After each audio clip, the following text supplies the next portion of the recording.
नमस्कार दोस्तों, आप सभी का नॉवेल बॉय डॉन चैनल पर हार्दिक स्वागत है। दोस्तों, आज हम लेकर आ गए हैं कहानी जुनून किस्मत का फैसला के आगे के एपिसोड। अगर आपने पिछले एपिसोड अभी तक नहीं सुने हैं तो पहले उन्हें जरूर सुन लें ताकि कहानी का पूरा मजा ले सकें। यह कहानी हर नए एपिसोड के साथ और भी रोमांचक होती जा रही है, जहां प्यार, जुनून, किस्मत और खतरनाक रहस्य हर मोड़ पर आपका इंतजार कर रहे हैं। अगर आपको यह कहानी पसंद आ रही है तो वीडियो को लाइक करें, चैनल को सब्सक्राइब करें और अपनी राय कमेंट में जरूर बताएं। इस कहानी के आगे के सभी एपिसोड आपको हमारे चैनल की प्लेलिस्ट में मिल जाएंगे।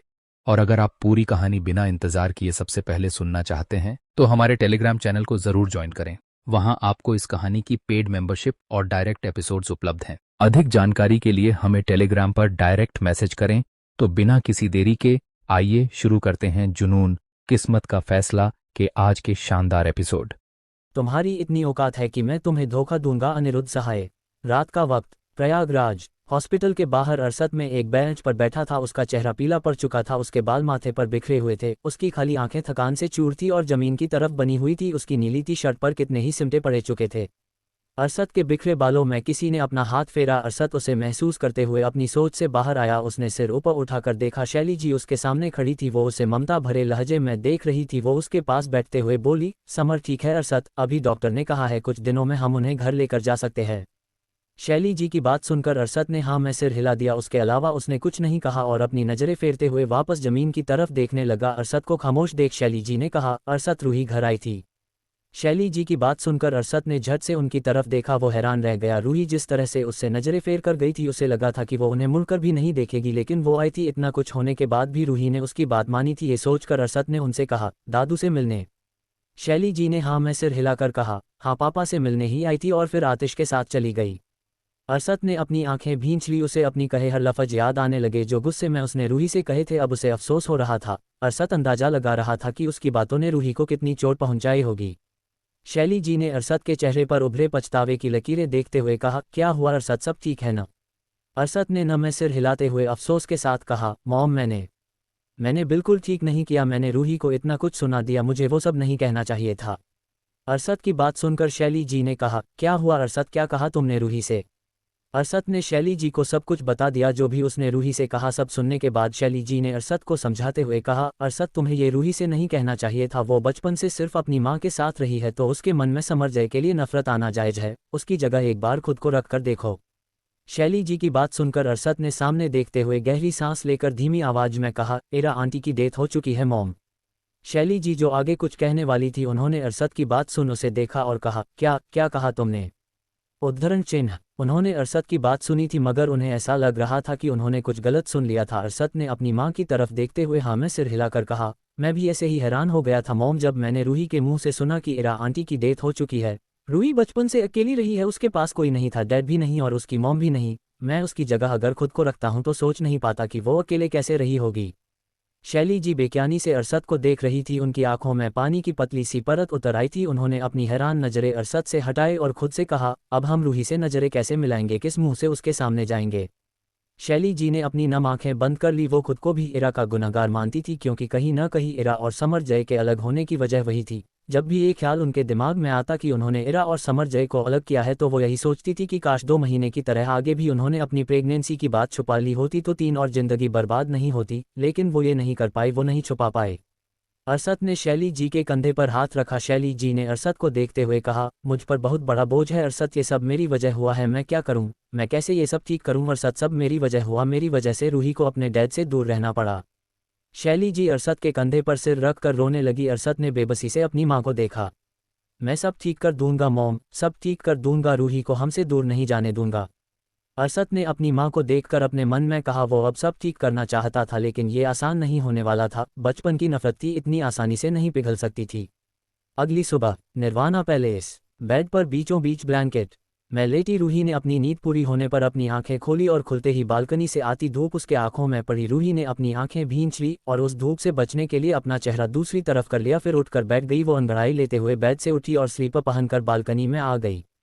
बालकनी में आती गुलाबों की महक जो कि ताजी हवा में घुलकर उसके इर्द गिर्द फैली हुई थी, उसे महसूस करते हुए रूही के चेहरे पर एक मुस्कुराहट आ गई। उस दिन के बाद से रूही के कहने पर बालकनी हमेशा गुलाबों के फूलों से घिरी रहती थी। वहाँ एक एक गुलाब बिल्कुल फ्रेश था, वो यहाँ नहीं थी मगर फिर भी फिर भी उसका एक फूल मुरझाया नहीं था, इतने एहतराम के साथ उनकी देखभाल की गई थी। इस बालकनी को देखकर ऐसा लगता था जैसे मानो वो पारियों की माजरे में जा पहुंची हो, जहां ऐसे ही एक पैलेस हो और कमरे के बाहर एक ऐसी ही खूबसूरत फूलों से सजी एक बालकनी। ये सजावट, ये जगह उन्हीं किस्से कहानियों का एहसास कराती थी जिन्हें अक्सर लोग किताबों में ढूंढा करते थे और उनकी कल्पना किया करते थे। उसी कल्पना को आतिश ने हकीकत में उतारा था। हाँ आतिश, ये सब उसी ने तो किया था। रूही मुस्कुराकर वहां रेलिंग के पास खड़ी हो गई। उसने चारों तरफ अपनी नजरें घुमाकर नीचे झांक कर देखा, जहां कुछ गाड़ियां निर्वाणा पैलेस के बाहर खड़ी थी। वो शायद अभी अभी आई थी। उन गाड़ियों के पास ही गार्ड खड़े थे। रूही उन्हें देखने लगी। वो सारी कार निर्वाणा से बाहर खड़ी थी, शायद उन्हें अंदर आने नहीं दिया गया था। रूही ने उन्हें देखते हुए खुद से कहा, कोई आया है क्या?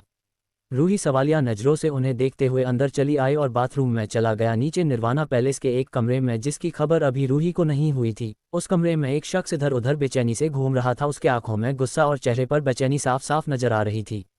उस कमरे में आतिश के बाउंसर भी मौजूद थे। दूसरी तरफ रूही तैयार होकर नीचे आई। उसने एक गुलाबी रंग का घेरदार सूट पहना हुआ था जो कि फुल लेंथ का था। उसके ऊपर दुपट्टा जिसे उसने दोनों तरफ डाला हुआ था। ठीक उसी वक्त आतिश बात करता हुआ अंदर आ रहा था। उसने एक टैक्सीडो सूट पहना हुआ था। वो हाल में आया तब तक रूही भी सीढ़ियों से उतरकर नीचे आ गई। आतिश के कदम उसे देखकर रुक गए थे। रूही भी उसके करीब बढ़ते हुए बोली, इतिश, कोई आया है?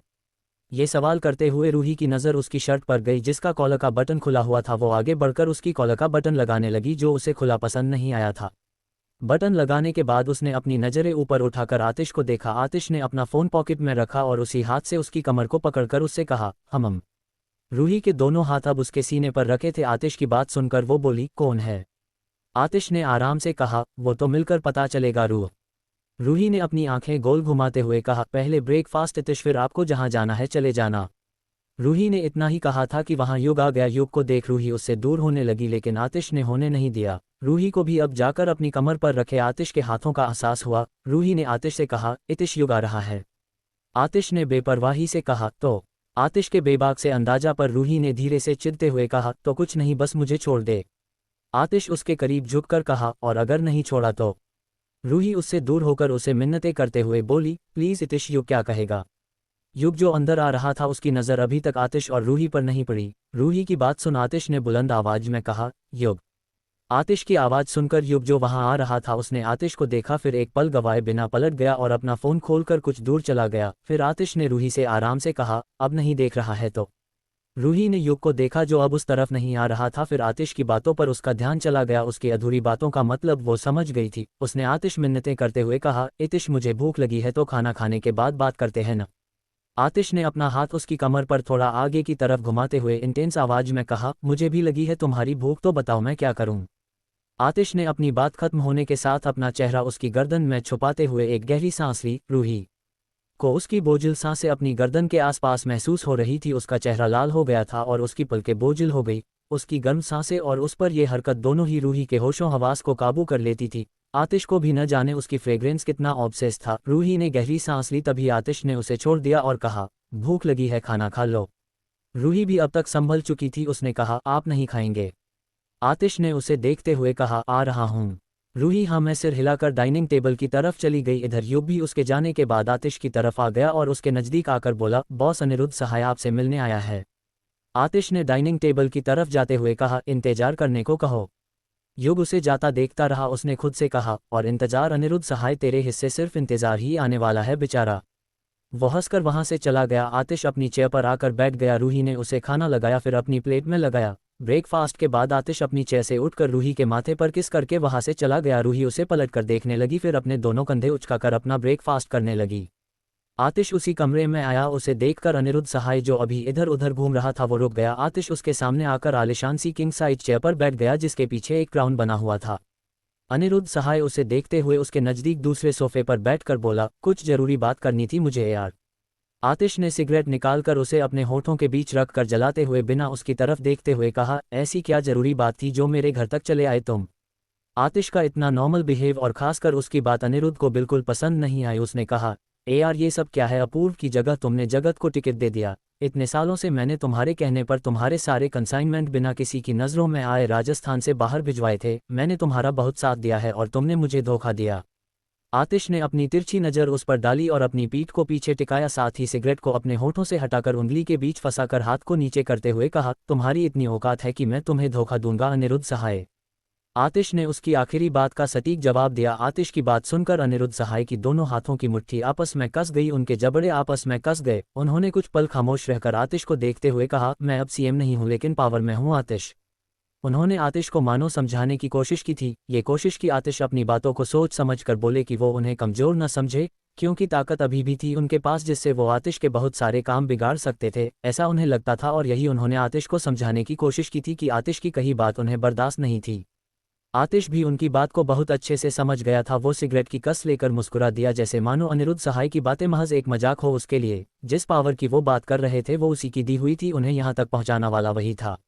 अनिरुद्ध सहाय को उसकी इस मुस्कुराहट का मतलब बिल्कुल समझ नहीं आया। उसने एक गहरी सांस लेकर कहा, ये क्यों किया तुमने यार? अनिरुद्ध सहाय का सवाल सुनकर आतिश ने उसे अपनी सुनहरी सर्द आंखों से देखते हुए गहरी आवाज में कहा, अपनी जगह भूल गया है तू सहाय, तुझे तेरा अतीत याद दिलाऊं? मेरे एक इशारे पर वो पावर कब साथ छोड़ जाएगी पता भी नहीं चलेगा। आतिश की बात सुनकर अनिरुद्ध सहाय का चेहरा सफेद पड़ गया। उसने इधर उधर देखा, फिर गहरी सांस लेकर सोफे से उठकर उसके कदमों के नजदीक बैठते कहा, ए यार मेरा वो मतलब नहीं था, मुझे बस गुस्सा आ गया था। मैं तुम्हें निराश नहीं कर सकता, तुम जानते हो। आतिश ने उसकी तरफ झुकते हुए धीमी मगर सर्द आवाज में कहा, अपनी जगह फिर कभी मत भूलना, तुम मेरे पालतू कुत्ते हो सहाय, और वही रहो, मेरे सिर पर बैठने की कोशिश मत करो। यहाँ सब मेरी मर्जी के मुताबिक होता है, तुम्हारा काम उस पर सवाल उठाना नहीं बल्कि सिर झुकाकर उसे मानना है, समझे? अनिरुद्ध सहाय ने अपनी बेइज्जती का घूंट अपने गले से नीचे उतार कर खामोशी से हाँ में सिर हिला दिया। आतिश की बातें जहर की तरह होती थी जो किसी शख्स के सेल्फ रिस्पेक्ट और उसके कॉन्फिडेंट को पूरी तरह खा जाती थी। कुछ वक्त पहले तक वो राजस्थान के सीएम थे, आतिश के खास थे। उन्हें लगता था कि उनकी वजह से आतिश का काबू राजस्थान पर था। वो ने होते तो आतिश की ताकत ताश पत्तों की तरह बिखर सकती थी, मगर उनकी इस गलत फहमी को आतिश ने पल में दूर कर दिया था। इस जगह पर आतिश बचपन से बाजी खेले रहा था। अनिरुद्ध सहाय की उम्र से ज्यादा तजुर्बा था आतिश के पास। कुछ चंद सालों के साथ के भरोसे वो आतिश से सवाल करने चले आए थे, जो उनकी बड़ी गलती साबित हुई थी।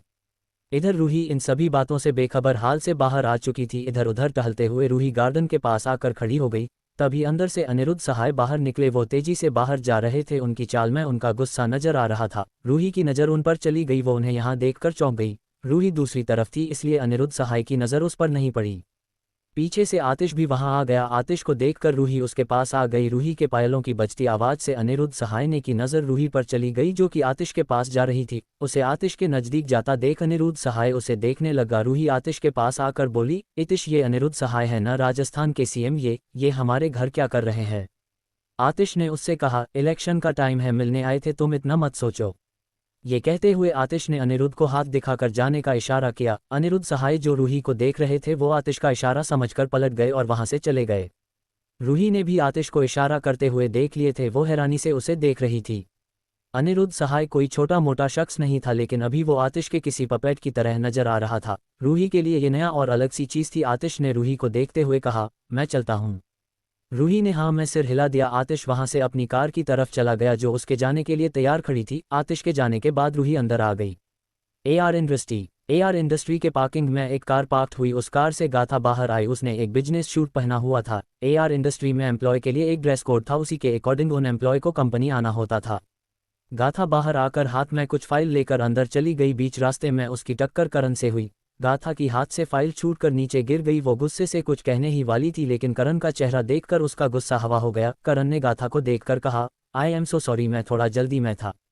वो नीचे बैठकर गाथा की फाइल को उठाने लगा। गाथा भी अपनी फाइल उठाने लगी। उसने कहा, इट्स ओके करण सर।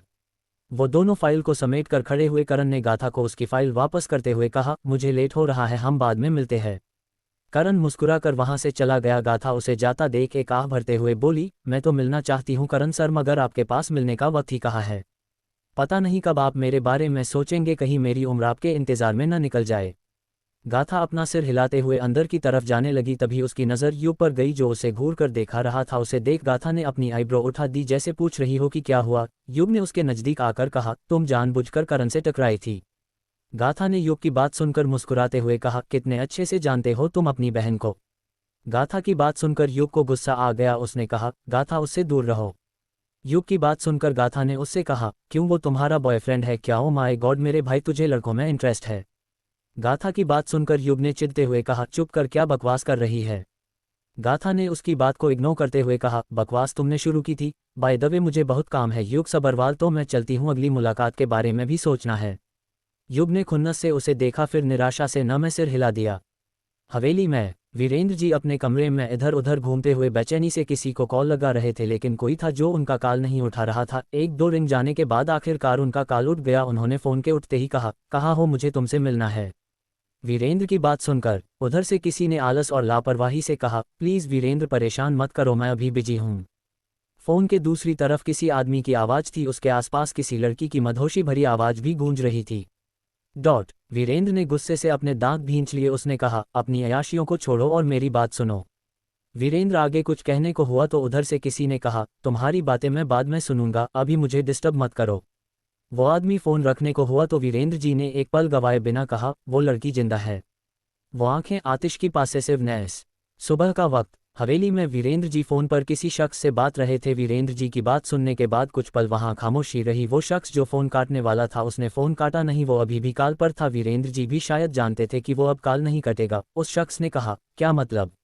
उस शख्स की आवाज़ में वीरेंद्र जी की बात को जानने के जल्दी साफ नजर आ रही थी वो पूरी बात जानना चाहता था। उनकी क्यूरोसिटी को महसूस कर वीरेंद्र राणावत ने तिरछा मुस्कुरा कर कहा, रूहानिका ठाकुर नाम है उस लड़की का, एक वही है जो उस बॉक्स को खोल सकती है जिसमें चांदनी के बनाए एंटीडोट का फॉर्मूला है, जो हम सबको कामयाबी की सीढ़ी तक पहुंचा सकता। जानते हो न उस एंटीडोट की कीमत क्या है? उधर से वो शख्स वीरेंद्र से बोला, मजाक कर रहे हो न तुम? उसे मानो यकीन नहीं हो रहा था, जिस एक लड़की का उन लोगों ने सालों इंतजार किया, जिसकी उम्मीद भी अब उन्हें नहीं थी। अचानक वीरेंद्र जी उस लड़की के बारे में बात कर रहे थे। ये बात वाकई उसके दिमाग में बैठ नहीं रही थी। वीरेंद्र ने टेबल पर रखा ड्रिंक भरा गिलास उठाकर कहा, तुम्हें लगता है मैं इस मामले में कोई मजाक करूंगा? उस लड़की को मैं बहुत पहले से जानता था। वीरेंद्र जी की बात सुन उधर से वो शख्स गुस्से से चीख कर बोला, तो पहले क्यों नहीं बताया? अब तक हमसे ये बात क्यों छुपाई? कहीं तुम हमें डबल क्रॉस करने की कोशिश तो नहीं कर रहे थे? वीरेंद्र ने एक गहरी सांस लेकर कहा, ऐसा कुछ भी नहीं है, और इन सब बातों को छोड़ो और उस लड़की को कैसे पकड़ना है ये सोचो।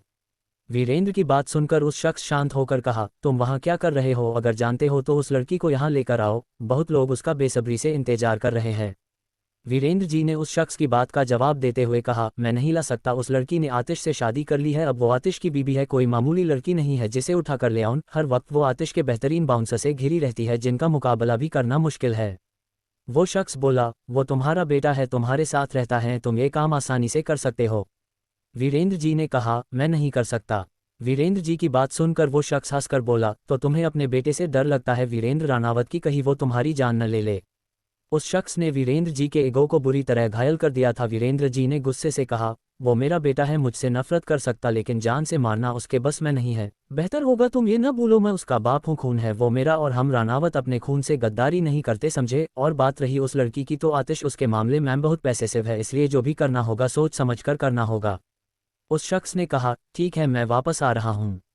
इतना कहकर उसने कॉल काट दिया। वीरेंद्र जी ने अपने फ़ोन को देखा, फिर वो कुछ सोचने लगे। वो रूही की शादी आतिश से इसलिए ही नहीं करवाना चाहते थे, पहली तो वो इरा की बेटी थी, और दूसरी कि वो उस फॉर्मूले तक पहुंचने का आखिरी जरिया थी जिसे वो आतिश के हाथ नहीं लगने देना चाहते थे। तब तक तो बिल्कुल नहीं, जब तक कि वो उस एंटीडोट तक पहुंच ना पाए। वो रूही को बहुत पहले से ढूंढ रहे थे। उसके नाना के मरने के बाद रूही के बारे में कुछ पता नहीं चला रहा था। सालों बाद जब वो उनके घर आई तो उन्हें रूही की पिछली जिंदगी के बारे में पता चला था, और तब से वो रूही को किसी भी तरह यहाँ से बाहर भेजना चाहते थे, मगर जब भी वो कुछ करते कोई ना कोई उनके काम के बीच जरूर आ जाता था, और इसलिए आज तक वो अपने काम में नाकामयाब रहे थे। रूही को राजस्थान से बाहर भेजना उनके लिए मुश्किल हो रहा था, और आतिश के आने के बाद ये मुश्किल काम नामुमकिन हो गया था। अब उन्हें ज़रूरत थी अपने साथ के लोगों की, जिनके साथ मिलकर उन्होंने उस फॉर्मूले को गायब कराया था। हालांकि वो फॉर्मूला कहाँ था ये वीरेंद्र जी को नहीं पता था। उन सब में केवल एक शख्स था जो उसकी करेक्ट लोकेशन जानता था। ऐसा करने के पीछे उस बॉक्स की सिक्योरिटी थी, ताकि उसका पता कोई और न लगा पाए। वीरेंद्र जी एक बात से अनजान थे कि आतिश उस फॉर्मूले के बारे में जानता था, और वो उसे ढूंढ रहा था। 2-3 दिन गुजर चुके थे। इस बीच राजस्थान में होने वाले इलेक्शन भी हो चुके थे। रूही भी अपने रूटीन में वापस आ गई थी। बेशक कुछ भी भूलना उसके लिए मुश्किल था, लेकिन वो बातें उसे परेशान नहीं करती थी। वो यहाँ हर तरह से खुश थी, उसे किसी चीज़ की कमी नहीं थी, फिर चाहे वो आतिश का वक्त ही क्यों न हो, उसे किसी चीज़ की कमी नहीं थी। अभी उसके कॉलेज खुले नहीं थे, इसलिए वो सारा ध्यान अपने ऑफिस पर दे रही थी। असाइनमेंट का काम भी वो अब राजस्थान में ही पूरा करने वाले थे।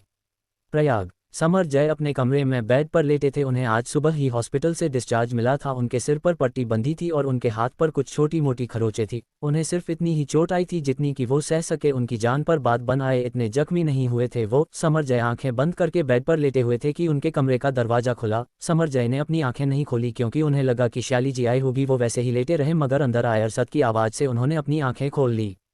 डैड, अरशद समर जय के पास आकर बैठ गया। समर जय ने उसे देखकर मुस्कुराकर उससे कहा, क्या हुआ अरशद? अरशद ने समर जय से कहा, डैड मैं आज वापस जा रहा हूं, मैं वहां रूही को जाकर समझाऊंगा। समर जय ने उसकी बात सुनकर न में सिर हिलाते हुए कहा, नहीं तुम रूही को कुछ नहीं कहोगे। उसकी नफरत जायज है अरशद, वो कुछ गलत नहीं कर रही है, तुम बस उसके साथ रहना, मेरी गलतियों की भरपाई तुम ही कर सकते हो अरशद।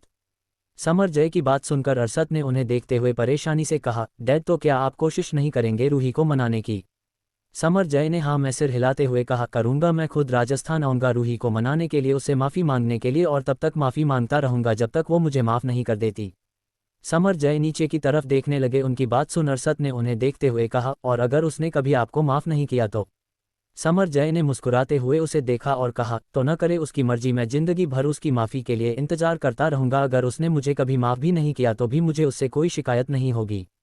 उनकी खोखली सी मुस्कुराहट देख अरशद ने अपनी नज़रें झुका ली। उसके अपने बाप को इतना बेबस तो कभी नहीं देखा था, और न ही वो उन्हें कभी देख सकता था। उसने नज़रें इसलिए झुका ली ताकि समर जय उसकी आंखों में खुद कमज़ोर न देख ले, और अगर देख भी ले तो उसके अरशद की मौजूदगी उन्हें एम्बेरेस न करे, इसलिए उसने अपनी नज़रें समर जय से नहीं मिलाई। वही समर जय खुद की नज़रों में गिर चुके थे और अब चाहकर भी उठ नहीं पा रहे थे।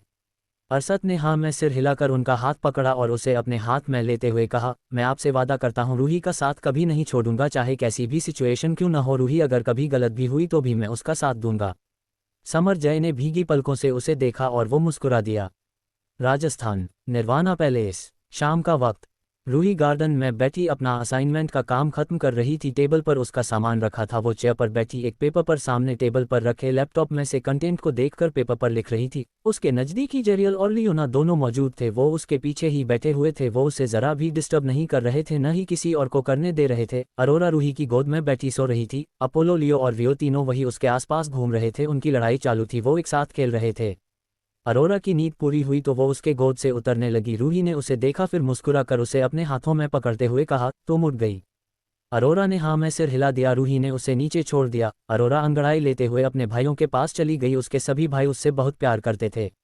रूही को बैठे बैठे काफ़ी वक्त हो चुका था। रूही ने भी पेन को पेपर में ही छोड़ दिया और उठ गई। वो उठी तभी जेरियल और लियोना भी उठ गए। रूही ने उन दोनों को देखकर कहा, तुम दोनों मेरे साथ कहीं नहीं जा रहे हो, चुपचाप यही बैठो। जेरियल और लियोना दोनों ने ही न में सिर हिला दिया। जब आतिश घर पर नहीं था वो उसे अकेले नहीं छोड़ सकते थे, क्योंकि यहाँ उन्हें आतिश के सिवा किसी पर भरोसा नहीं थे। जब आतिश नहीं होता था और अगर रूही घर पर रुकी होती थी तो जेरियल और लियोना उसका पूरा ध्यान रखते थे। रूही ने उनकी न सुनकर उन दोनों को घूर कर देखा, फिर कहा, देखो तुम दोनों के पास एक जरूरी काम है। मेरा सामान यहाँ रखा है तो ध्यान रखो कि एक भी पेपर उड़ न जाए, समझे? ये बहुत इंपॉर्टेंट काम है, तो करोगे न तुम दोनों? उन दोनों ने हाँ में सिर हिला दिया। रूही ने मुस्कुराकर उनके सिर पर हाथ रखकर कहा, प्यारे बच्चे, ऐसे ही बड़ों की बात माननी चाहिए, मैं थोड़ी देर में आ जाऊंगी। हम रूही वहां से चली गई। उसे ये नहीं पता था कि वो चारों बच्चे उसके पीछे पीछे आ रहे थे। रूही अस्तबल की तरफ आ गई थी, जिसके सामने दूर तक फैला खाली मैदान था जिसका अंत दिखाई नहीं देता था। उस मैदान के दोनों तरफ बड़े बड़े पेड़ थे। रूही कुछ देर ऐसे ही खुली हवा में खड़ी रही, लेकिन तभी उसकी नज़र रफ्तार पर गई जो अंदर बंधा हुआ था। वो एक सनकी दिमाग का घोड़ा था, इसलिए उसे आतिश ही आकर खोलता था, क्योंकि वो किसी और के काबू में नहीं आता था और अगर ज़बरदस्ती करने की कोशिश करो तो वो जान भी ले सकता था। रूही उसे देखकर मुस्कुराने लगी। वो उसके नज़दीक बढ़ गई। उसने रफ्तार के चेहरे पर हाथ रखते हुए कहा, कैसे हो तुम? हम काफ़ी दिनों बाद मिल रहे हैं। रूही ने उसके पास पड़ी हरी घास को देखकर कहा, तुम कुछ खा क्यों नहीं रहे हो? उसने हरी घास को उठाया और उसे खिलाने लगी। तभी वहां आतिश का एक बाउंसर आकर बोला, यंग मैडम, क्या हॉर्स राइडिंग करना चाहती है? रूही ने रफ्तार को देखकर उसके चेहरे को अपने हाथ से सहलाते हुए मुस्कुराकर कहा, हाँ, करना तो चाहती हूँ। उस बाउंसर ने आराम से कहा, यहाँ और भी घोड़े हैं यंग मैडम, आप उनकी राइड ले सकती है। ये थोड़ा पागल है, जल्दी काबू में नहीं आता। उस बाउंसर की बात सुनकर रूही ने रफ्तार की आंखों में देखते हुए कहा, काबू करना भी कौन चाहता है, कुछ चीज़ें आज ही अच्छी लगती है। इतना कहकर रूही उसे खोलने लगी तो उस बाउंसर ने घबरा कर रूही से कहा, यंग मैडम, ऐसा मत कीजिए, ये बेकाबू हो गया तो कुछ भी कर सकता है और बॉस भी यहाँ नहीं है। रूही उस बाउंसर को देखते हुए बोली, कुछ नहीं होगा, तुम बेकार में डर रहे हैं। रूही को नहीं पता था कि वो अपने लिए नहीं बल्कि उसके लिए डर रहा था, क्योंकि अगर उस पर एक खरोच भी आई तो आतिश उसे जीते जी नर्क दिखा देगा। उसे मरने का खौफ बिल्कुल नहीं था, लेकिन हाँ, आतिश के हाथों मरने का खौफ जरूर था। इस वक्त रूही को सन की रफ्तार के साथ देख उसकी जान हलक तक आ चुकी थी। इधर रूही अपना चेहरा घुमाकर वापस उसे खोलने लगी। उस बाउंसर ने अपनी गन को तैयार कर लिया कि रफ्तार ने अगर कुछ किया तो वो उसे शूट कर देगा। उसकी गन की आवाज़ रूही के साथ रफ्तार ने भी सुनी थी और उसने खतरे को भांप लिया था। वो अब आवाज़ निकालते हुए अपनी रस्सी को तोड़ने की कोशिश करने लगा। ये देख उस बाउंसर ने रफ्तार पर गन तान दी कि तभी रूही ने उसकी गन नीचे कर दी और गुस्से से कहा, ये क्या कर रहे हो, पागल हो गए हो? अगर उसे लगा कि उस तुमसे खतरा है तो वो तुम पर अटैक कर सकता है। वो बाउंसर सिर झुकाए खड़ा रहा। रूही ने उससे कहा, दूर खड़े रहो। रूही की बात मानकर वो बाउंसर कुछ कदम पीछे हो गया, लेकिन उसने गन पर अपनी पकड़ ढीली नहीं की थी। वो अब भी सतर्क था। रूही की जगह कोई और होता तो उसे इतना सब करने की जरूरत नहीं थी, फिर चाहे रफ्तार उसकी जान ही क्यों न ले लेता, लेकिन रूही को लेकर वो हल्का सा भी रिस्क नहीं ले सकता था। इधर रूही अब रफ्तार के करीब आई। उसने उसके चेहरे को सहलाते हुए कहा, रफ्तार तुम मेरे साथ बाहर चलोगे प्लीज? रफ्तार रूही को देख रहा था जैसे मानो रूही के आंखों में अपने लिए अपनापन देख रहा हो। वो जानवर था मगर प्यार की जुबान तो वो भी समझता था। वो नासमझ नहीं होते थे, बस थोड़े से नादान होते थे, और उनकी इस नादानी को समझने वाले लोग बहुत कम होते थे। रूही जिस प्यार और अपनेपन से उसे देख रही थी, रफ्तार अभी हुए मामले के बाद भी उसकी बात आराम से सुन रहा था। अब वो अटैक मोड में नहीं था। रूही ने मुस्कुराकर उसे खोल दिया और अपने साथ बाहर ले आई। वो आराम से आ रहा था। वो पहले भी रूही के साथ आराम से आ जाता, क्योंकि वो जानता था कि ये उसके मालिक की खास थी और आतिश की खास चीज़ों को कोई नुकसान नहीं पहुंचा सकता था। खुली हवा में आकर रफ्तार बहुत एनर्जेटिक महसूस कर रहा था, जैसे उसमें जोश वापस आ गया हो। रूही को हॉर्स राइडिंग नहीं आती थी, इसलिए वो उसके ऊपर बैठने से डर रही थी। रूही उसके साथ बस घूम रही थी। रफ्तार भी आज पूरे दिन बंधा हुआ था, इसलिए वो भी रूही के साथ घूम रहा था। दोनों ही चलते चलते दूर तक आ गए थे। रूही को रास्ते की फिक्र नहीं थी, क्योंकि रफ्तार उसके साथ था। उसे यहाँ के रास्ते बहुत अच्छे से याद थे। फिर आतिश के बाउंसर जो हर वक्त उसके आसपास रहते थे, उनके रहते रूही खो नहीं सकती थी, इसलिए रूही बेफिक्री से उसके साथ घूम रही थी। उसने सोच लिया था कि वो आतिश के साथ हॉर्स राइडिंग सीखेगी। रूही एक जगह आकर रुकी। उसके पीछे वो चारों भी थे जिनकी खबर उसे अपने रुकने पर हुई थी। रूही उन्हें अपने पीछे देखकर चौंक गई थी। उसने पहले तो उनकी बहुत डांट लगाई थी। वो अभी छोटे थे, इसलिए रूही को इनका ख्याल रहता था। अब जब वो आ गए थे, इसलिए रूही ने उनसे ज़्यादा कुछ नहीं कहा था। उधर निर्वाणा पैलेस के बाहर अभी अभी आतिश की कार आकर रुकी थी। कार रुकने के कुछ देर बाद ही आतिश इस तरफ ही आ रहा था। उसने एक वेस्ट और उसके अंदर शर्ट पहनी हुई थी। उसका कोट उसके पास नहीं था। उसने ग्लासेस को उतार कर बाउंसर को दे दिया और आगे बढ़ गया। उसके बाल अभी भी एक रबर में बंधे थे। आतिश वहां आ गया जहां रफ्तार एक पेड़ के नजदीक खड़ा था, और वहीं नजदीक रूही लियो, रियो, अपोलो और अरोरा के साथ खेल रही थी। वो आगे जहां जहां भाग रही थी, वो दोनों उसके पीछे पीछे भाग रहे थे, और जब रूही वापस लौटती तो वो भी उसके पीछे लौटने लगते। रूही की हंसी की आवाज़ वहां एकमात्र आवाज़ थी जो चारों तरफ गूंज रही थी, जो आतिश के कान में जाते ही उसके जहन में गूंज रही थी। उसे देखकर आतिश के कदम हल्के हो गए। वो उसे अपनी सुनहरी चमकती आंखों से देखने लगा। रूही के लंबे बाल जो भागने की वजह से खुल गए थे, वो हवा में उड़ रहे थे। उसके होठों की खिलखिलाती हंसी आतिश की नज़रें मानो जकड़ कर रह गई हो। वो रूही को इतने ध्यान से देख रहा था कि मानो इससे पहले उसने उसे कभी देखा ही न हो, जबकि वो हर रोज उसे देखता था, और जब भी देखता था तब उसका हाल यही होता था। रूही के लिए तो वो सुनहरी नज़रें उससे बगावत भी कर सकती थी। दूर कहीं आती गाने की आवाज़ जो अब ज़रा तेज हो गई थी कि आतिश के कानों तक आसानी से आ सकती थी, मगर रूही पर आतिश का ध्यान इतना गहरा था कि वो गाने की आवाज़ भी उसके ध्यान को तोड़ नहीं पाई थी। इस कदर वो रूही को देखने में गुम था, हाँ, मगर चौकन्ना जरूर था, और ये आदत में शुमार था। मौला मेरे, मौला मेरे, मौला मेरे, मौला मेरे। रूही के कानों में गाने की आवाज़ आई तो वो अपनी नज़रें इधर उधर घुमाने लगी, लेकिन फिर अपनी पायल ठीक करने के लिए नीचे झुकी तो उसके बाल उसके चेहरे पर आ गए, और ये पहरा इसने आतिश को अंदर तक झुलसा दिया। उसकी अंदर की आग भड़क गई, उसके जबड़े कस गए। उसे हरगिज उनकी ये हरकत पसंद नहीं आई थी। उन जुल्फों का रूही के चेहरे पर आकर रुकना, इसने तो जैसे आतिश के अंदर की पॉजिटिवनेस को बढ़ा दिया था, क्योंकि उसकी जुल्फों को भी इतनी हक नहीं था जो वो आतिश के देखने पर पहरा कर सके। हैरत की बात थी कि आतिश अब उसकी जुल्फों से पोसेसिव हो रहा था, और शायद ये शुरुआत थी, आगे जाकर न जाने ये शुरुआत कौन सी कयामत लाने वाली थी। तभी रूही ने अपना चेहरा ऊपर उठाया और सामने देखा। इस एक लम्हे में रूही की हेजल नज़रें आतिश की सुनहरी आंखों से जा टकराई, और जब टकराई तो आतिश की धड़कन बहुत कम वक्त के लिए ही सही मगर तेज जरूर हुई थी। पहली बार किसी लड़की ने उसकी धड़कनों को बढ़ाने का गुनाह किया था। आंखें तेरी कितनी हंसी के इनका आशिक मैं बन गया हूँ।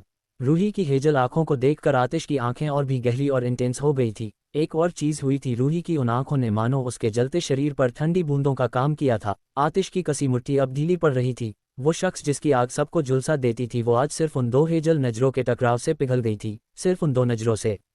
मुझको बसा ले इनमें तू, मौला मेरे। आतिश ने कभी नहीं सोचा था कि वो कभी रूही के लिए भी इतना पागल होगा कि सिर्फ उसकी नज़र भर से वो जलता हुआ लावा शांत हो जाएगा। वो रूही का इंतजार सिर्फ इसलिए कर रहा था क्योंकि उसकी माँ ने उसे उसके लिए पसंद किया था, और वो उस पर अपना हक समझने लगा था। इसके सिवाय और कोई अटैचमेंट उसे रूही से नहीं थी, नहीं कोई दूसरी फीलिंग्स वो रूही के लिए रखता था। लेकिन अब वक्त और हालात दोनों ही बदल चुके थे। हाँ, आतिश नहीं बदला था, लेकिन उसकी कुछ फीलिंग्स स्ट्रांग जरूर हो गई थी। मौला मेरे, मौला मेरे, मेरा दिल यही बोला, मेरा दिल यही बोला, यारा राज ये उसने है मुझ पर खोला। जब भी वो उसे देखता तो उसके सिवा उसे दूसरी किसी चीज़ का होश नहीं रहता था। हालांकि ऐसा तब भी होता था जब रूही बनारस में थी, तब भी वो उसे घंटों देखता रहता था, लेकिन आज भी वो ऐसा ही था। ये सोचने वाली बात थी, वो ज़रा नहीं बदला था, ज़रा भी नहीं। के है इश्क मोहब्बत जिसके दिल में, उसको पसंद करता है मौला मेरा। इसी पैलेस के अंदर एक एक को जिंदा जला दूंगा। शाम का वक्त, आतिश को इस तरफ देखकर रूही कुछ हैरान जरूर से हुई थी। अंधेरा भी होने वाला था। रूही आतिश के नज़दीक बढ़कर बोली, आप यहाँ?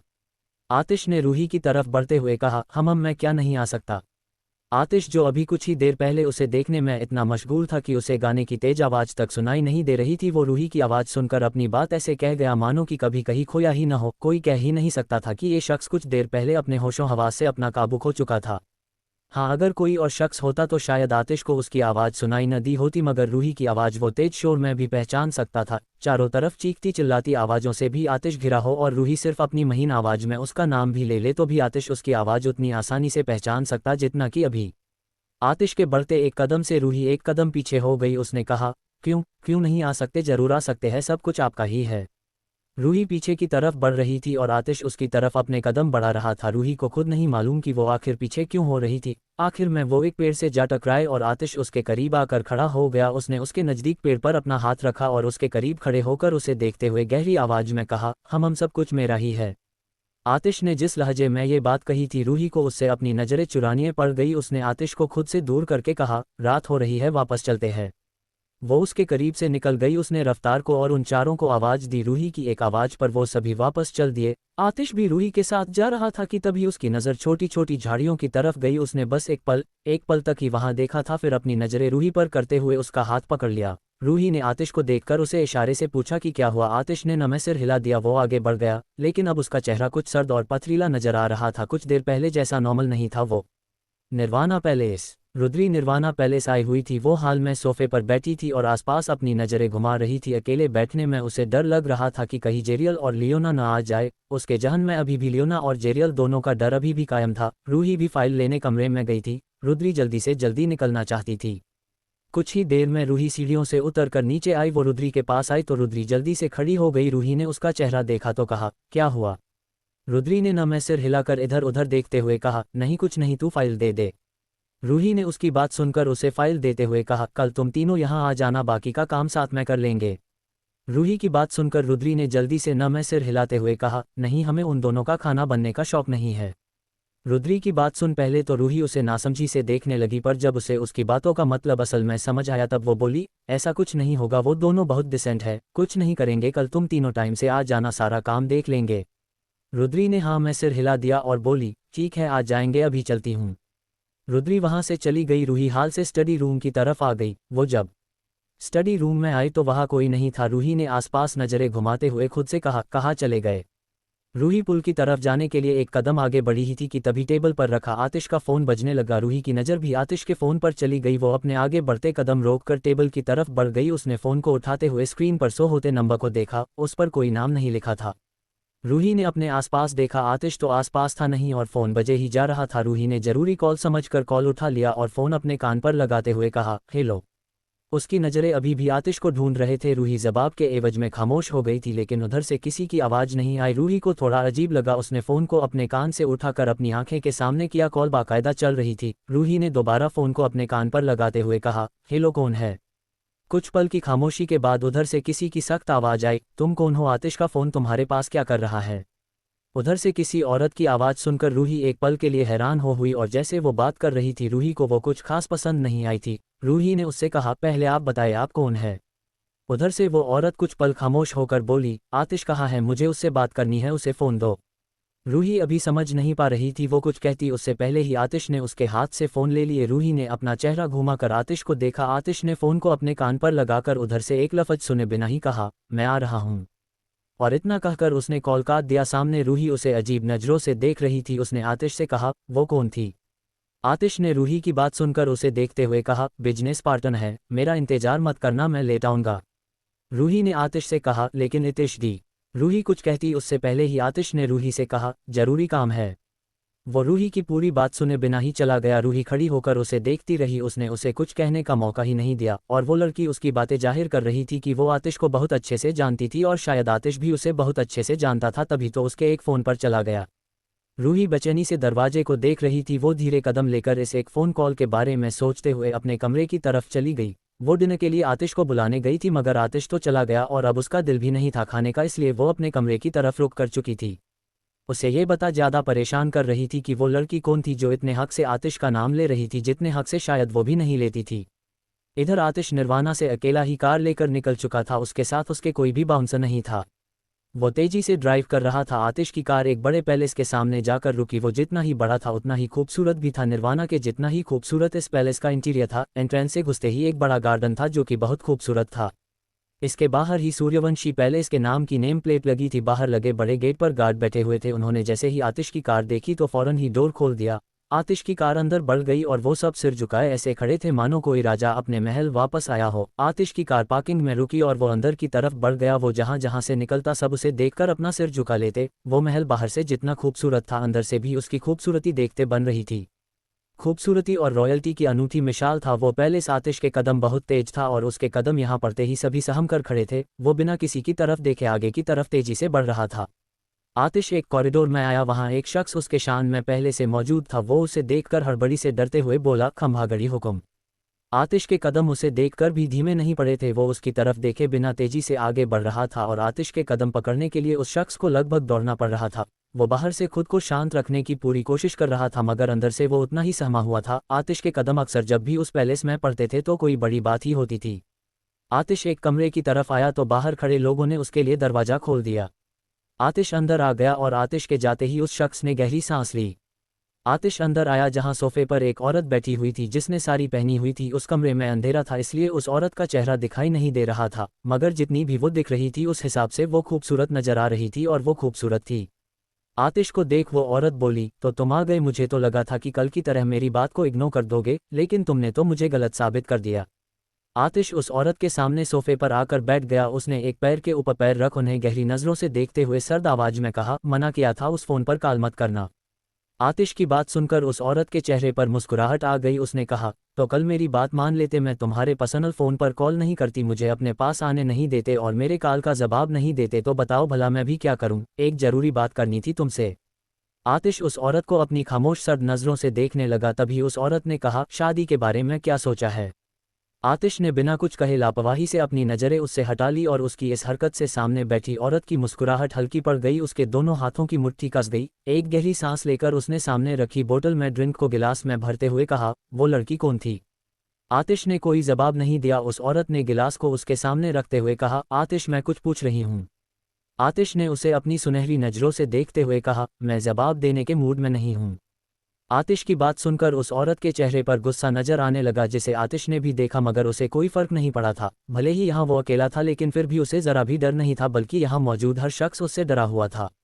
आतिश की बात सुनकर इस औरत ने उसे देखते हुए कहा, चलो नहीं पूछती, लेकिन तुम्हें मुझे दिए वादे का ख्याल तो होगा ना? आतिश, एक बात याद रखो, मैं धोखा बर्दाश्त नहीं करती और मुझे धोखा देने की कोशिश मत करना। आतिश खामोशी से उन्हें देखने लगा। वो जानता था कि सामने बैठी औरत किस वादे के बारे में बात कर रही थी। इसी बीच एक शख्स वहां दाखिल हुआ। वो उस औरत के सामने सिर झुकाकर खड़ा हो गया। उसके हाथ में एक एनवलप था। आतिश की नज़र उस एनवलप पर थी, जैसे वो जानता हो कि उस एनवलप के अंदर क्या था। उस शख्स ने वो एनवलप सामने टेबल पर रख दिया और एक कदम पीछे होकर खड़ा हो गया। पीछे होते ही उसकी नज़र आतिश पर पड़ी और आतिश को देख वो हड़बड़ाकर एक कदम पीछे हो गया। उसकी सांस ही तेज हो गई।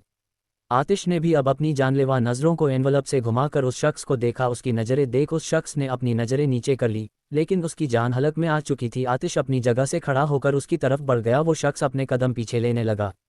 आतिश को उठता देख वो औरत भी उठ चुकी थी। वो समझ गई थी कि आतिश को सब पता चल चुका था। वो कुछ कहती उससे पहले ही उस शख्स ने खुद को बचाने के लिए अपना छुपा हुआ खंजर निकाला और आतिश की तरफ चलाने को हुआ। उससे पहले ही आतिश ने एक झटके से उसके हाथ से उस खंजर को छीन उसकी हथेली के अंदर घुसा दिया और उसके बालों को अपनी मजबूत पकड़ में लेते हुए उसके सिर को पास रखे लैंप पर इतनी जोर से मारा कि उसका सिर एक ही बार में फट गया।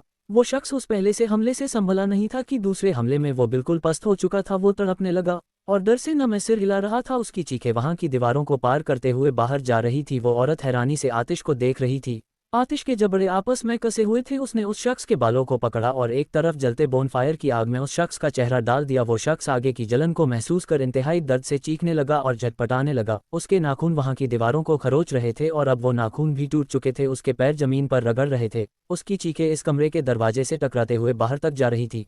बाहर खड़े लोगों को जब उसकी चीख सुनाई दी तो सब सहम गए।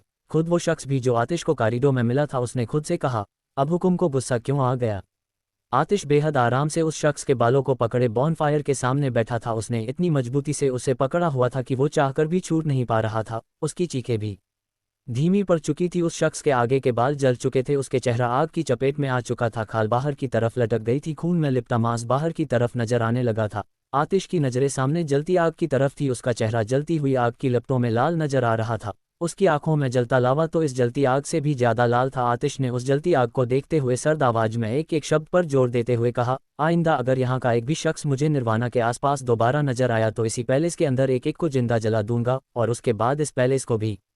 आतिश अभी भी आग को ही देख रहा था। वही वो शख्स जिसका चेहरा झुलस गया था, वो खुद को छोड़ने की गुहार लगा रहा था, और उसकी ये दर्द भरी चीखें बाहर मौजूद लोगों के दिलों को खौफ से भर चुकी थी। उन सब की सांसें फूल चुकी थी, ये सोचकर कि कहीं उन्होंने तो कोई गलती नहीं की। अंदर मौजूद वो औरत जिसने अपनी नज़रें आतिश से हटा ली थी, लेकिन उसकी बात सुनकर वो दोबारा आतिश को देखने लगी। आतिश ने उस शख्स को दूर फेंका और उठकर उस औरत को देखा। वो उसके पास आया और पास रखी बोतल को उठाकर उसे अपने होठों से लगाते हुए आधी बोतल को खाली करके बाकी बची ड्रिंक को उसने उस एनवलप पर डाल दिया, और फिर उस एनवलप को उठाकर उसने उसी जलते बॉनफायर में डालते हुए कहा, दोबारा कोई वहां नजर नहीं आना चाहिए। और उस कमरे से बाहर आ गया। बाहर खड़े सभी लोग उसे देख सतर्क खड़े हो गए, उनकी सांसों की आवाज तक नहीं आ रही थी। अंदर वो औरत अब समझी थी कि आतिश यहाँ क्यों आया था। आज शाम यही शख्स निर्वाणा गया था। आतिश ने उसे देख लिया था जब वो झाड़ियों के पीछे छुपकर रूही की तस्वीरें ले रहा था। आतिश ने उस वक्त कुछ नहीं कहा क्योंकि वो उसे वार्निंग देना चाहता था। वो औरत उस आग से झुलसे शख्स को देख रही थी जो जमीन पर बेहोश पड़ा था कि उसी वक्त उसके कमरे के बाहर खड़ा शख्स अंदर आकर बोला, क्या हुआ बाईसा, आप ठीक है। ये कहते ही उसकी नज़र नीचे फ्लोर पर पड़े शख्स पर गई तो उसने डर से अपने मुंह पर हाथ रख लिया और अपना चेहरा फेर कर खड़ा हो गया। उस औरत ने उस शख्स को देखकर कहा, ये सब आप कोई पहली बार नहीं देख रहे हैं दीवान साहब, अब तक तो आपको आदत पड़ जानी चाहिए। दीवान ने उस औरत को देखते हुए कहा, तो क्या करे बाईसा, हर बार हुक्म ऐसा कुछ करते हैं कि डर से हमारी सांसें अटक जाती है। कभी कभी तो हमें डर लगता है कि कहीं वो हमें भी जान से न मार दे। दीवान की बात सुनकर वो औरत सोफे पर बैठ गई। कुछ बाउंसर वहां आए और उस शख्स की लाश लेकर वहां से लेकर चले गए। दीवान ने उस औरत को देखकर कहा, अब आप क्या करने का सोच रही है। इस औरत ने सामने देखते हुए कहा, आतिश ऐसे मेरा वादा नहीं तोड़ सकता। वो लड़की आखिर है कौन, और उससे बड़ी बात कि वो उसके घर में क्या कर रही है। किसी भी हाल में उस लकड़ी को सामने लेकर आओ। दीवान ने उस औरत की बात सुनकर कहा, बाईसा मेरी बात माने तो आप ये सब न करे। हुकुम, उस लकड़ी को लेकर थोड़े पैसे सिर्फ नजर आ रहे हैं। मुझे लगता है कि आपको एक बात और सोचने की जरूरत है। उस औरत ने दीवान से कहा, सोच लिया है मैंने। आतिश को मेरा वादा पूरा करना होगा और उस लकड़ी को वहां से जाना होगा। मैं उसे देख नहीं पाई। उस एनवलप में उसकी फोटो थी और आतिश ने उसे जला दिया। दीवान ने न में सिर हिलाकर कहा, हुकुम, गुस्सा करेंगे बाईसा, और उनका गुस्सा तो आप जानती है। वैसे आप करेंगी क्या। उस औरत ने सोफे पर बैठते हुए कहा, मिलना है मुझे उससे। दीवान उसे हैरानी से देखने लगा। वो कुछ कहता, उस औरत ने न में सिर हिलाकर उसे कुछ भी कहने से रोक दिया। निर्वाणा पैलेस। आतिश की कार निर्वाणा में आकर रुकी। वो तेजी से कदम बढ़ाकर अपने कमरे की तरफ जाने लगा, लेकिन तभी उसकी नज़र सोफे पर लेटी रूही पर गई। सोफे के हेड रेस्ट पर सिर रखकर रूही गहरी नींद में सोई हुई थी। वो शायद उसका इंतजार करते हुए सो गई थी। आतिश ने अपने कदम उसकी तरफ बढ़ा लिए। उसने रूही के चेहरे की तरफ झुकते हुए उसके बालों को कान के पीछे किया, फिर उसे अपनी गोद में उठा लिया और कमरे की तरफ लेकर जाने लगा। रूही की बेचैनी, शरारत, करण की गर्लफ्रेंड। रात का वक्त। आतिश सोफे पर सो रही रूही को अपनी बाहों में उठाया और उसे लेकर अपने कमरे की तरफ बढ़ गया। रूही का सिर आतिश के सीने पर रखा हुआ था। उसने नाइट सूट पहना हुआ था। आतिश ने उसे आराम से बेड पर लेटाया, फिर ब्लैंकेट से कवर करते हुए खुद वॉशरूम में चला गया। थोड़ी देर बाद आतिश बाथरूम से बाहर आया। वो बेड पर लेटते हुए रूही को अपनी बाहों में भर लिया। उसके पकड़ते ही रूही की आंख खुल गई। उसने अपनी पलकें 2-3 बार झपकाते हुए अपनी अधखुली आंखों से आतिश को देखा, फिर अपना चेहरा घुमाना चाहा तो आतिश की आवाज आई जो उससे बोला, डोंट मूव। रूही ने आतिश की आवाज़ सुन उसके चेहरे की तरफ देखा। आतिश की आंखें बंद थी। रूही ने आतिश को देखते हुए कहा, आप कब आए। रूही की बात सुनकर आतिश ने उसे अपनी बाहों में कसते हुए कहा, सो जाओ। आतिश की बात सुनकर रूही ने कसमसाते हुए कहा, टाइम तो देखने दे। आतिश ने अपनी पकड़ ढीली कर दी। रूही ने मुड़कर देखा, 12 बजने वाले थे, 12 भी अभी बजे नहीं थे। रूही थोड़ी हैरान हुई। उसने अपना चेहरा घुमाकर आतिश को कुछ पल तक देखा। वो वहां उसका इंतजार करते हुए सो गई थी। उसे तो लगा था कि आतिश इतनी जल्दी नहीं आएगा, इसलिए उसके जाने के बाद से वो बेचैन थी। मगर अब जब वो जल्दी ही घर आ गया था तो रूही की सारी बेचैनी गायब हो गई थी। उसने हल्का सा मुस्कुराकर अपना सिर उसके सीने में छुपाया और अपनी आंखें बंद कर ली। आतिश की भी पकड़ वापस उस पर कस गई थी। अगली सुबह हवेली में रानावत फैमिली डाइनिंग टेबल पर मौजूद थी। दादाजी हेड चेयर पर बैठे थे। किमाया, विभाजी और मालिनी जी तीनों खाने की बाउल किचन से लाकर बाहर डाइनिंग टेबल पर रख रही थी। खाने की बाउल रखने के बाद वो तीनों भी अपनी चेयर पर बैठ गई। अनंत और मिहिर हमेशा की तरह एक दूसरे के नज़दीक ही बैठे थे और उनके सामने ही रुद्री बैठी थी। मिहिर ने धीरे से अनंत के कान में कुछ कहा तो अनंत मुस्कुराने लगा और ये नज़ारा दादाजी जिन्होंने अभी अभी अपनी नज़रें उठाई थी उन्होंने देख लिया। वो उन दोनों को अपनी छोटी आंखों से घूरने लगे। उनके मन में दोबारा हलचल पैदा हो गई थी। इन दोनों की दोस्त और भाई की हैसियत से बनी बॉन्डिंग को दादाजी अलग दिशा में मोड़ देते थे। उन्होंने अचानक ही अपनी बुलंद आवाज में कहा, मिहिर खड़े हो जाओ। दादाजी की इतनी तेज आवाज़ सुनकर सब उनकी तरफ देखने लगे। यूं उनका इतनी गुस्से से मिहिर को बुलाना किसी को समझ नहीं आया था। अविनाश मिहिर को घूरने लगा। उसे लगा कि उसने कोई गलती की है। वही मिहिर खुद इस उधेड़बुन में था कि आखिर उसने क्या कर दिया। वो डर और घबराहट से खड़ा हो गया। दादाजी ने मिहिर से कहा, वहां से उठकर रुद्री के बराबर वाली सीट पर बैठो, तुम यहाँ कंफर्टेबल नहीं हो शायद। दादाजी की बात सुनकर सब रिलैक्स होकर अपना खाना खाने लगे। अविनाश ने अपनी नज़रें मिहिर से हटा ली। मिहिर ने भी एक राहत भरी सांस लेकर रिलैक्स होकर कहा, नहीं नानू मैं ठीक हूँ। और वो इतना कहकर दोबारा बैठ गया। मिहिर के न करने पर दादाजी का शक गहरा होने लगा। उन्होंने सख्ती से कहा, हमने कहा न उठो और वहां बैठो। इस बार मिहिर की हिम्मत नहीं हुआ कि वो न करे। उसने चुपचाप अपनी प्लेट उठाई और उसे लेकर रुद्री के बराबर में मौजूद खाली चेयर पर जाकर बैठ गया। दादाजी अब गहरी सांस लेकर अपना खाना खाने लगे। मिहिर ने दादाजी को देखते हुए रुद्री से कहा, नानू को क्या हो गया? रुद्री ने अपने दोनों कंधे उचकाते हुए कहा, क्या पता, अभी तक तो ठीक थे। मिहिर भी अपने कंधे उचकाकर अपना ब्रेकफास्ट करने लगा।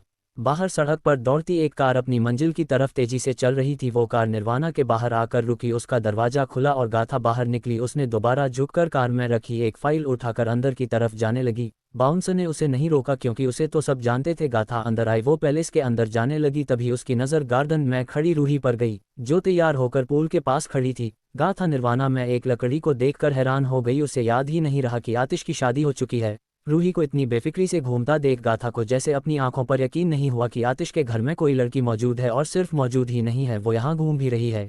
ये तो यकीन न करने वाली बात थी। लेकिन तभी अगले ही पल उसे याद आया कि उसके बॉस की शादी हो चुकी है, तो शायद यही उसके बॉस की बीबी रूहानिका ठाकुर थी। गाथा ने अब जाकर एक गहरी सांस ली। वो उसके नज़दीक बढ़ गई और उसके सामने जाकर सिर झुकाकर बोली, गुड मॉर्निंग यंग मैडम।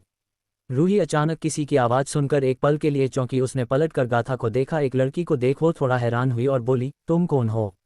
गाथा ने मुस्कुराकर डिसेंट आवाज में कहा, मैडम मैं बॉस के साथ काम करती हूँ, उनके असिस्टेंट युग सबरवाल की जुड़वा बहन हूँ, गाथा साबरवाल। गाथा की बात सुनकर रूही ने कहा, ओह तो तुम युग की बहन हो, कभी तुम यहाँ आए नहीं इसलिए मुझे पता नहीं था, वैसे मैं रूहानिका। रूही ने मुस्कुराकर कहा। गाथा ने रूही की बात सुनकर मुस्कुराकर कहा, आई नो मैडम, मैं आपका नाम जानती हूँ, बाय द वे आप बहुत क्यूट है। गाथा की बात सुनकर रूही ने मुस्कुराकर कहा, तुम यहाँ शायद इतिश से मिलने आई होगी, वो अंदर है। रूही के मुंह से इतिश सुनकर गाथा ने उसे नासमझी से देखा। इस नाम के किसी शख्स को वो नहीं जानती थी। उसे लगा कि शायद रूही ने उसकी बातों को कुछ गलत सुन लिया है। वो बोली, नो मैडम, मैं यहाँ बॉस से मिलने आई हूँ, आतिश हमारे बॉस आपके हस्बैंड, उनसे मिलने आई हूँ। रूही ने उसकी बात सुनकर हाँ में सिर हिलाकर कहा, मैं समझ गई, मैंने ही गलत बोल दिया, मेरा मतलब ये था कि आतिश आपके बॉस वो अंदर है। गाथा उसकी बातों का मतलब समझकर अपना सिर हिलाकर हिचकिचाकर बोली, मैडम मुझे एक बहुत ज़रूरी काम से बाहर जाना है, तो क्या आप ये फाइल बॉस को दे देंगी? उसने अपने हाथ में पकड़ी फाइल रूही के सामने कर दी कि वो आतिश के सामने जाने से कतरा रही थी। ऑफिस में भी अक्सर वो आतिश के सामने नहीं जाती थी जब तक कि बहुत ही जरूरी ना हो, क्योंकि उसे डर लगा रहता था कि कहीं उसके सामने उससे कोई गलती हो गई तो फिर उसे उस खतरनाक ट्रेनिंग से गुजरना पड़ेगा जिसका नाम भी वो सुनना नहीं चाहती थी। वो वहां जाने से ज्यादा तो मरना पसंद करती थी, क्योंकि उस ट्रेनिंग के दौरान उन्हें कई दर्द भरे एक्सपेरिमेंट से होकर गुजरना पड़ता था और एक बार अगर कोई शख्स वहां चला जाता तो इस ट्रॉमा से वो शख्स जिंदगी भर उभर नहीं पाता था। कभी ऐसा कोई मौका नहीं आया था कि गाथा को वहां ट्रेनिंग के लिए भेजा जाए। उसने सिर्फ एक दफा उस जगह को देखा था और तब से वो उस दृश्य को भूल नहीं पाई थी। जबकि आतिश ने इस ट्रेनिंग को तब से शुरू किया था जब वो महज यही कुछ 15 साल का था। हालांकि उस वक्त कोई नहीं चाहता था कि आतिश इतनी जल्दी इसे शुरू करे, क्योंकि उसे पूरा करना एक बच्चे के लिए नामुमकिन था। बजाय न करने के आतिश ने उस वक्त ही इसे शुरू कर दिया और फिर उसने पीछे मुड़कर एक दफा भी नहीं देखा। वो एकमात्र ऐसा शख्स था जिसने हर उस दर्द को बर्दाश्त किया था जिसे बर्दाश्त कर पाना नामुमकिन सा था। और जब ये गाथा को पता चला तो उस पल गाथा को ऐसा लगा कि मानो कोई नामुमकिन बात उसने सुन ली हो। उसके हिसाब से तो आधी ट्रेनिंग के दौरान ही शख्स अपना दम तोड़ देता होगा। फिर आतिश ने पूरी कैसे की, उसका सोचना भी ठीक था। इसे पूरी कोई नहीं कर पाया था, या तो वो आधे में मर चुके थे या फिर आतिश उनकी सजा खत्म कर देता था। खैर, इन सभी बातों को सुनकर ही उसे आतिश के सामने जाने से डर लगता था। अभी जो वो फाइल आतिश के लिए लाई थी उसे उसने कल से न जाने कितनी बार चेक किया था कि वो गिनती भी भूल चुकी थी, लेकिन इन सब के बावजूद उसे उस फाइल को आतिश को देने में डर लग रहा था। रूही ने गाथा की बात सुनकर उससे कहा, ठीक है मैं दे दूंगी। रूही ने उसके हाथ से वो फाइल ले ली। इतने में ही करण वहां आ गया। वो रूही के पास आकर मुस्कुराकर बोला, गुड मॉर्निंग रूही। गाथा की पीठ करण की तरफ थी, इसलिए करण को नहीं पता था कि रूही के साथ खड़ी लड़की गाथा थी। वही करण की आवाज़ सुनकर गाथा की आंखों में चमक आ गई। इधर रूही ने करण से मुस्कुराते हुए कहा, गुड मॉर्निंग भाई। करण ने गाथा को देखते हुए रूही से कहा, ये कौन है? करण ने अभी ये कहा ही था कि गाथा पलट गई। गाथा को देखकर करण ने उसे देखते हुए कहा, गाथा तुम यहाँ आतिश से मिलने आई थी? गाथा ने मुस्कुराकर हाँ में सिर हिलाकर कहा, हाँ वो एक इम्पोर्टेंट फाइल देने आई थी। करण ने उसके हाथ की तरफ देखते हुए कहा, हाँ लेकिन फाइल कहाँ है? करण की बात सुनकर रूही ने कहा, वो भाई गाथा को कोई काम था इसलिए उसने अपनी फाइल मुझे दे दी। रूही की बात सुनकर करण ने गाथा को देखते हुए कहा, अगर काम जरूरी न हो तो क्या तुम मेरे साथ चलोगी? आतिश की एक प्रॉपर्टी के सिलसिले में जाना है, तुम्हें अच्छे नॉलेज है उस बारे में। आतिश ने कहा था कि मैं तुम्हें अपने साथ ले जाऊं। गाथा करण की बात सुनकर फौरन ही बोली, हाँ क्यों नहीं, हम साथ चलते हैं। रूही हैरानी से गाथा को देखने लगी, जो अभी कुछ देर पहले रूही को एक जरूरी काम का हवाला देकर उसे ये फाइल पकड़ा चुकी थी। गाथा के होठों पर लंबी सी मुस्कुराहट और चेहरे पर चमक थी, जिसे रूही ने अब जाकर गौर किया था। वो अभी भी सब समझने की कोशिश कर रही थी। करण ने गाथा से कहा, ठीक है तो तुम एक मिनट यही रुको, मैं जरा आतिश से मिलकर आता हूँ। उद्धरण चिन्ह। गाथा के बाद वो रूही से मुखातिब होते हुए बोला, रूही तुम ये फाइल मुझे दे दो, मैं आतिश को दे दूंगा। रूही ने हाँ में सिर हिलाकर वो फाइल करण को दे दी। करण पैलेस की तरफ बढ़ गया, लेकिन बीच में ही रुक गया क्योंकि आतिश पैलेस से बाहर आ गया था। रूही और गाथा दोनों ही उस तरफ देख रहे थे। रूही ने अपनी नज़र उन दोनों से घुमाई, तभी उसका ध्यान गाथा पर गया, जो होठों पर गहरी मुस्कुराहट के साथ आंखों में हसरत लिए करण को देख रही थी। रूही ने उसकी नज़रों को पीछा करते हुए करण को देखा, फिर वापस गाथा को देखते हुए मुस्कुराकर कहा, हैंडसम है न? गाथा ने करण को देखते हुए कहा, हम। रूही की मुस्कुराहट गहरी हो गई, वही गाथा की मुस्कुराहट गायब हो गई। उसने रूही की तरफ देखते हुए कहा, अब वो। रूही ने अपनी आईब्रो उठाकर उसे देखा तो गाथा ने गहरी सांस लेकर कहा, अब करण सर हैंडसम है तो हैंडसम ही कहूंगी ना। रूही ने उसकी बात सुनकर लापरवाही से कहा, तुमने शायद कुछ गलत समझ लिया, मैं तो करण भाई की बात ही नहीं कर रही थी, मैं तो अपने पति की बात कर रही थी। वो कितने हैंडसम लग रहे हैं। उद्धरण चिन्ह। रूही की बात सुनकर गाथा ने झेपते हुए अपनी नज़र हटा ली। रूही के चेहरे पर मुस्कुराहट आ गई, जिसे उसने छुपा लिया। उसके दिमाग में अब नई शरारत ने जन्म ले लिया था। उसने गाथा अपने चेहरा करण की तरफ रखते हुए तिरछी नज़रों से गाथा को देखते हुए कहा, वैसे तुमने ठीक कहा, करण भाई भी बहुत हैंडसम है और उनकी गर्लफ्रेंड भी बहुत खूबसूरत है, दोनों साथ में बहुत अच्छे लगते हैं। रूही की बात सुनकर गाथा ने उसकी तरफ देखते हुए चौंकते हुए कहा, नहीं करण सर की तो कोई गर्लफ्रेंड नहीं है, वो तो सिंगल है।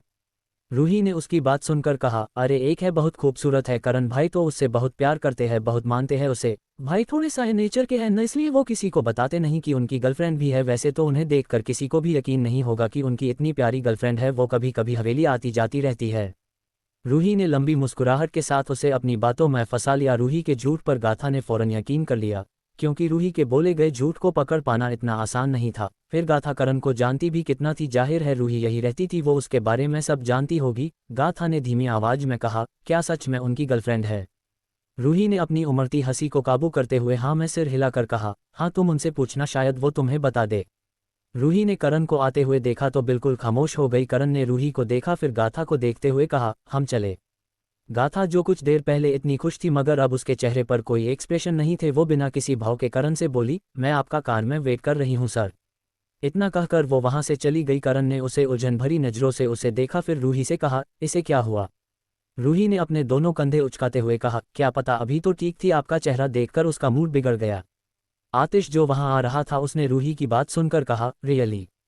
और अपने दोनों हाथ पेंट की पॉकेट में डालते हुए खड़ा हो गया। रूही ने आतिश को देखा, जो उसे ही देख रहा था। उसके कहने का अंदाज ऐसा था कि रूही को लगा वो उसकी बातों में झूठ पकड़ गया हो। वही करण भी आतिश की बात सुनकर रूही को गहरी निगाहों से देखने लगा। रूही उन दोनों की नज़रें खुद पर देखकर झुंझलाकर बोली, क्या है, मुझे ऐसे क्यों देख रहे हो? और करण भाई आप जाए न, वो आपका इंतजार कर रही होगी। करण ने रूही को शक भरी नज़रों से देखते हुए कहा, जा रहा हूं, लेकिन तुम पहले मुझे ये बताओ, तुमने उससे कुछ कहा है क्या? रूही ने करण को देखते हुए न में सिर हिलाकर कहा, मैं उससे कुछ क्यों कहूंगी, नॉर्मल बात हुई है हमारी, आप बेकार में मुझ पर शक कर रहे हैं भाई। रूही को देखकर करण कुछ कंफ्यूज सा उसे देख रहा था, क्योंकि रूही को देखकर वाकई नहीं लग रहा था कि उसने कोई भी शरारत की है। कोई न तो ऐसे एक्सप्रेशन थे और न ही कोई अलग मुस्कुराहट, बिल्कुल नॉर्मल तो थी वो, लेकिन फिर भी करण अपने शक को मिटा नहीं पा रहा था। इधर करण के देखने पर रूही अब उससे नजरें चुराने लगी। तभी आतिश ने रूही को अपने करीब खींचते हुए अपनी बाहों में समेटकर करण से कहा, मेरी बीबी से बहस करने से अच्छा है काम पर ध्यान दो। आतिश की बात सुनकर करण ने आतिश को घूरते हुए कहा, तुम्हारी बीबी काम पर ध्यान देने दे तब न। फिर उसने रूही को घूरते हुए कहा, कुछ उल्टा सीधा तो नहीं किया है? रूही ने जल्दी से न में सिर हिला दिया तो करण ने हताश होकर कहा, उम्मीद नहीं है मुझे, लेकिन फिर भी मान लेता हूं तुम्हारी बात। करण की बात सुनकर रूही ने धीमी आवाज में बड़बड़ाते हुए कहा, इसके अलावा कोई ऑप्शन कहाँ है आपके पास? उसका बड़बड़ाना करण ने तो नहीं सुना, मगर आतिश ने बखूबी उसके एक एक लफ्जों को सुना था। उसे तो पहले से मालूम था कि रूही ने कुछ ना कुछ जरूर किया है। रूही करण को देखते हुए प्यार से बोली, सेफ जर्नी भाई। करण उसे देखने लगा, फिर न में सिर हिलाकर चला गया। रूही को अब उसके आने का इंतजार था। उसके मुताबिक करण को ये राइड हमेशा के लिए याद रहने वाली थी। करण के जाने के बाद रूही ने आतिश को देखा और उससे अपनी नज़रें हटाते हुए कहा, आपको नहीं जाना है। आतिश ने उसकी बात को इग्नोर करते हुए उसका चेहरा अपनी तरफ करते हुए कहा, क्या किया है तुमने? रूही ने लापरवाही से कहा, शाम तक वेट कीजिए, पता चल जाएगा।